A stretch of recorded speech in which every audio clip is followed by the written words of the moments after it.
In the new patch, quite unexpectedly, one augment received significant buffs. Therefore, let's jump in game today with Dishsoap and see how he manages to pilot this augment.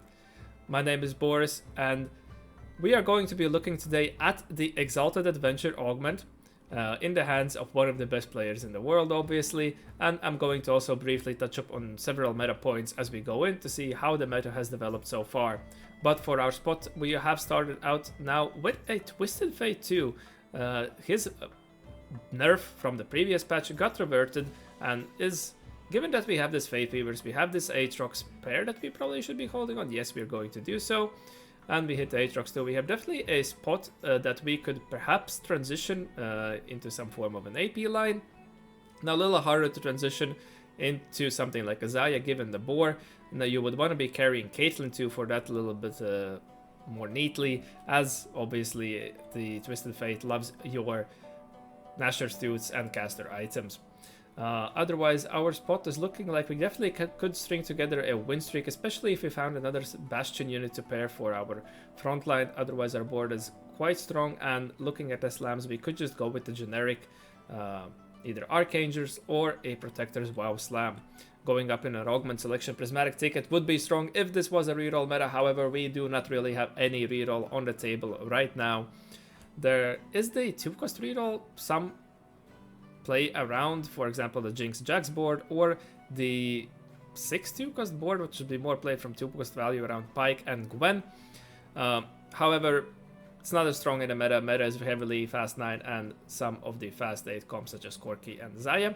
Therefore, something like a Shimmer Scale Essence would more neatly transition into this line. Band of Thieves is something that we wanted to take for tempo. Our slams are not the strongest ones around.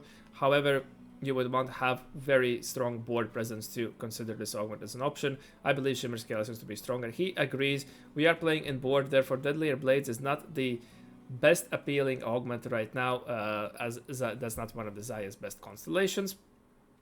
Upwards Mobility is amazing for your Fast 9, which is the strongest comps in the meta, both around the Bard and Sona backlines, as well as the standard Vex backline, whichever version you can get, and frontline as well. And Exalted Adventure, this is the augment that I'm mentioning, received about 50% increase to its loot value. And if I quickly just pull up right now, here the Exalted Adventure loot table we have, these will be our cash outs that are updated. So here we have them, and we would be having a pretty much a chance at a Radiant or an artifact item. I believe the weakest one potentially for your spot could be this one, where you get Death's Defiance and Triforce, as you probably already have slammed the items on your main carries to sort them out, but at least it comes with a golden remover, so you can try to maneuver them around a little bit. In my opinion, the best ones obviously would be the Fawn, the Radiant TG together with an artifact could potentially funnel you, but the artifact anvil can be a Ganbill, and my favorite obviously would be the Radiant Refactor right there. And definitely you're getting a little bit more gold now as well, so you have the potential to push the levels. He immediately clicks it as a possibility to divert from your many-way contest that is present in the patch right now. And we get Pyke, Gnar, and Akali. Another reason why we might be leaning into this, we both have the Echo and Varus. Varus has a potential to give us dupes, as well as going to synergize quite neatly together with the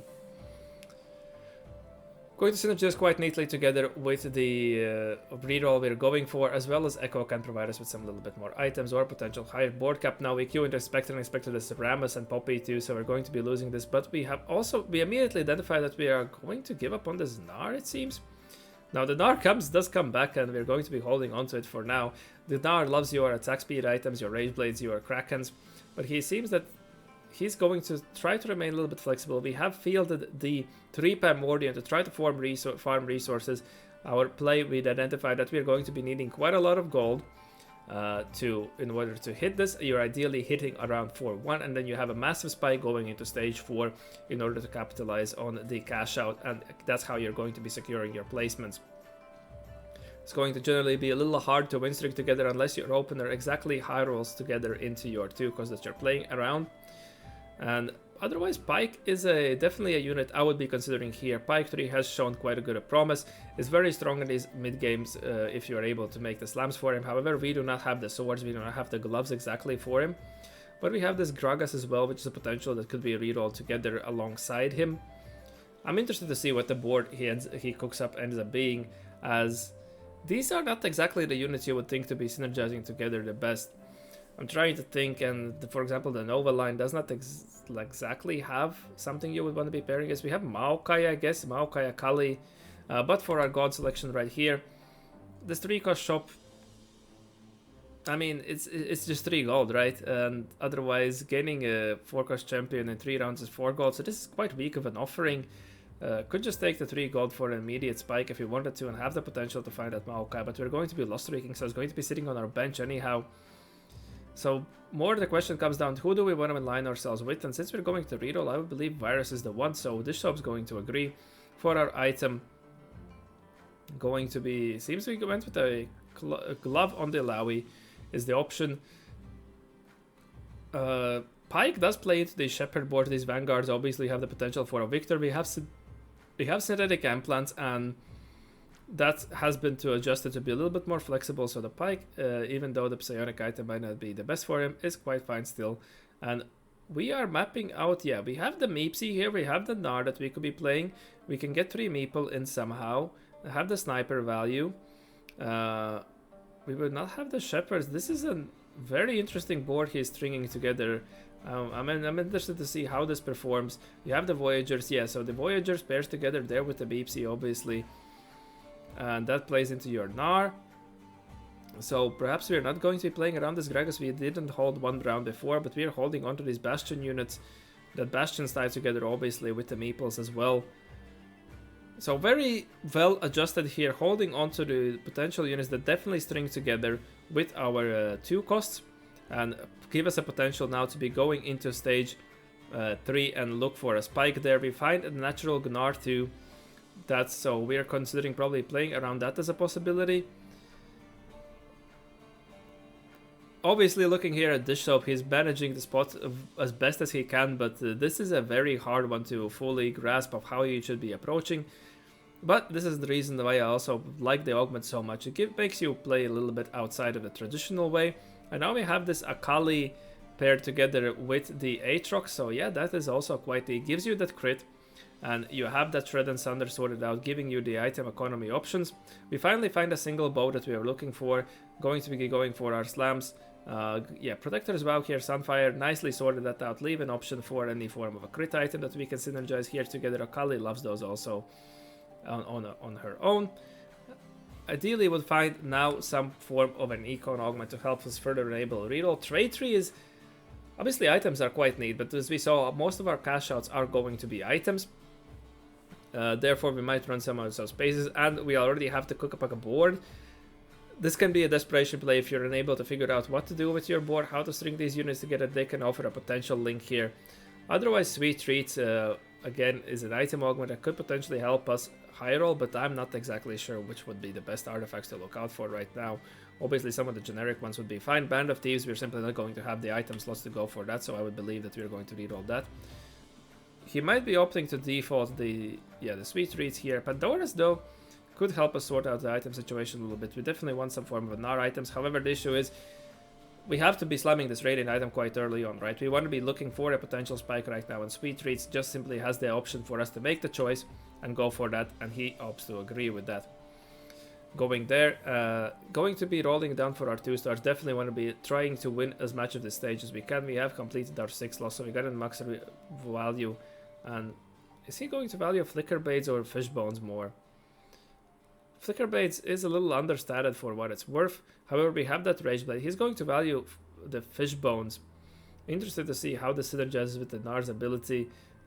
Seems that he still tosses it at his main target right there, but has that extended range potential right there.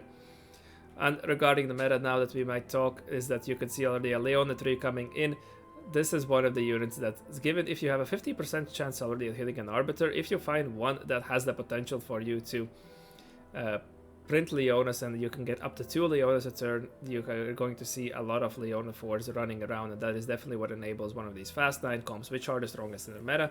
Zaya, I made a video on her, pretty much transition into this patch about the same power level, but the top end of everything else got dropped down. We have the potential for the lesser duplicator, so we're just going to be ripping that. No reason to discuss what the option is right there for ourselves. Finding a sword, slamming the IE here is completely fine, even though we have that Akali crit.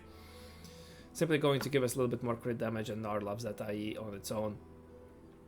And yeah, Corki Rama still from the good spots is quite fine, and everything else is very niche and situational if we wanted to go for it. So the meta has remained extremely narrow, and we are going to be having 3 duplicators going into this stage, so we're going to be hopefully finishing here on a 4 streak, especially with this Rammus that we managed to high roll should definitely help us and able to do so. But we're going up against, seems to be probably playing into Xayah, some form of board here with the, but has rolled down, so I'm not exactly sure. They have the birthday present and we lose just barely. That is quite unfortunate for ourselves. They had an extremely strong board, but so did we. And simply they had a little bit more power onto their side.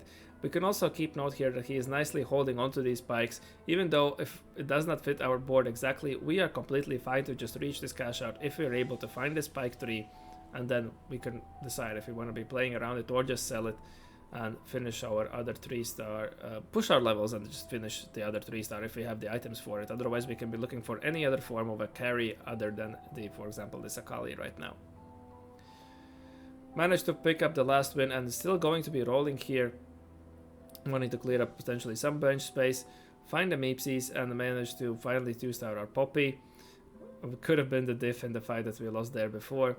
Holding on to these, we have the Samira too, as well as linked to our sniper, and now we're going to be going probably for a big roll down, looking to finish as fast as we can, going quite close. And we also have an angle for the Samira 3. Now we should have the Nars and we have the Pikes. We give up on the Akali completely? It seems that we gave up on her completely, so we're just going to be slotting in the Pike. That's completely fine. Gives us the Voyager. Getting that Even Shroud sorted out, even though we have an Aatrox, I believe. And the Radiant DB, yeah, I guess going to cast us to be the item for ourselves. Could move around that IE onto the Pike. He's going to like this as well. And yeah, we do not have the Akali anymore. Had to give up on our completely. We also gave up on the Aatrox, right? So yeah, Even Shroud here is completely nice. That was a very big turn to be sorting out and figuring out. We would probably be leveling for 5 meeple from this spot and perhaps more snipers. We have we pretty much have our tank item sorted out, sorry, the damage item sorted out. We will have to slam another DB and a Gunblade to sort out with the sword overfill, so I'm not exactly sure about that. However, we cannot be taking commerce core and 1 buff, 2 buff. We already have the anti-heal sorted out as well, so not many options here. We would ideally looking for some kind of combat option, and Radiant Rascals again, we would not have Dutch Mallow. Trifecta, we would not have Dutch Mallow, so we simply have to go with the sword overflow, unless you wanted to gamble for something like even hold the line but not have that much value. So we are going to be having a very strong Pike, I would assume. The Indomitable is quite neat in its form of a tank item, and now we simply have a DB lying around, but that could be tossed onto the Samira. She's going to utilize it quite fine. And since we do not have some more attack speed items, I do not think we can cap around the Xayah, so simply have to be sticking here on the Samira. Obviously, we're also at 7 copies, so going to be pushing from there. My only worry right now is the potential of our front line. And also, yeah, the sword overflow also actually synergizes very well together with our sweet treats. Missed that component. There was so much happening those two in that single turn, but that's going to work as a little bit more combat value for ourselves. He's opting to position his Pike quite safely. Now the general idea sometimes with Pike is to simply do the Moses Arc positioning, where you open up your middle and then you're able to have the Pike here, and he's generally going to be able to jump to one of the corner carries for our last gold selection. Simply getting more gold from us for us now is going to be quite a lot of value, giving us the potential to keep pushing these levels, and we have aligned ourselves already with Varus, so do not need delayed value and 5 costs. Only 5 costs we might be chasing is, well, could be Sona. Gives officers the possibility to also put a cap around Shepherd that could improve our front line a little bit more and gives us the psionic item. We're not exactly item hungry though at the moment. We find the Jhin there, so that's a high roll, and also with a Karma. That is probably one of the best outcomes we could find. going to be going with the... So he's simply going to yeah, we are able to complete another DB, so we are definitely in a sword overflow, but opted to move the IE onto a Samira, valuing it to be a little stronger there than on this Gnar, just simply going for full attack speed on this Gnar. I cannot really comment on the choice. He's probably going by the feel, and he has better feel for the game than definitely I do. And capping around Mech and Bard, it seems, and obviously if we find that Bard and make it somehow to level 9, we have the potential to be dropping the Poppy as well for the Shen. Nice way he's managed to navigate the spot. And now we go up against this fast night board with the Vex 2, but still managed to close out Fiora 2, Vex 2, and they did not really stand that much chance. I was worried about our frontline, but the Vex didn't have item, the Vex didn't have damage item on her. Now we're looking to ideally complete the last item on the Samira here. I would assume BT, going to assume 5. Maybe we can move the Gunblade onto the Samira and then simply have this BT for our Pike. That should be quite fine. It seems that we're going to be going with that. Also have managed to pick up a Rast, still despite the nerfs. Very nice way to cap out your boards. Going for the last second swap, as we always try to have the Pike on the opposite side of the enemy carry. Here now though, the Pike's path is blocked by this Galio right there, and going up against the Corki Riven here board. Our backline, this is very strong, keeping up still. Even though our tank got bursted down, since we're only on a 1-star Rammus, still managed to hold long enough just for this Gnar scale, and seems like he's going to be fishing for the Samira 3 continuously here, and finally managed to able to hit it, picking up even a little bit more HP for our Varus.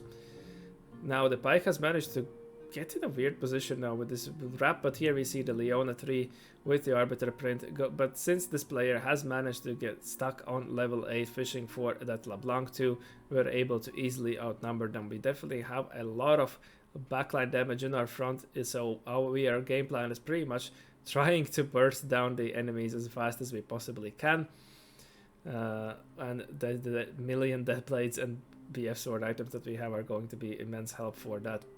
Against the Kindred, Nova Yi player does not really have the best item set up for themselves. Also the comps cap got reduced through the Fiora nerfs, so that's an easy pickup win for ourselves, and we have secured a top 4 as well.